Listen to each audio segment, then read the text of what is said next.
ये समझना बहुत जरूरी है कि क्या हुआ है, उसके मायने क्या हैं और ये बात कितनी दूर तक जाएगी। अगर यहां से निकली है तो बिहार में ही 2015 में भारतीय जनता पार्टी का मोमेंटम एक तरीके से रुका था, क्या वापस इस बार ये मोमेंटम यहां से जोर पकड़ेगा? पहले देखिए कमलमय भारत, मार्च 2018 और नवंबर 2020। असल में मार्च 2018 में सबसे खुशनुमा तस्वीर अभी तक की रही है भारतीय जनता पार्टी के लिहाज से, जब उसने 21 राज्यों में सरकार एक साथ देखी थी, जब 71% आबादी पर उसका राज था या उसकी सहयोगी पार्टियों का राज था और 80% भूभाग पर एनडीए का ही जलवा था।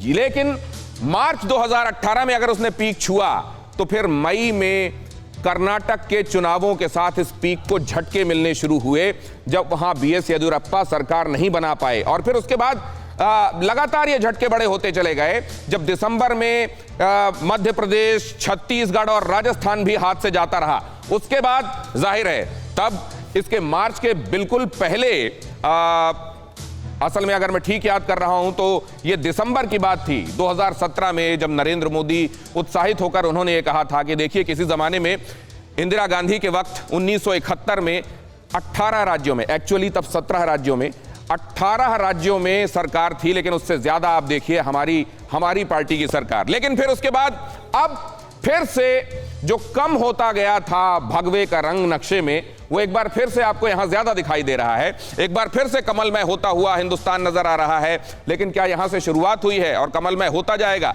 अब इस समय 17 राज्य, एनडीए सरकार, 49% आबादी, उस पर एनडीए का शासन है और 52% भूभाग जो भारत का है उसमें भारतीय जनता पार्टी या उसके सहयोगियों की सरकार है।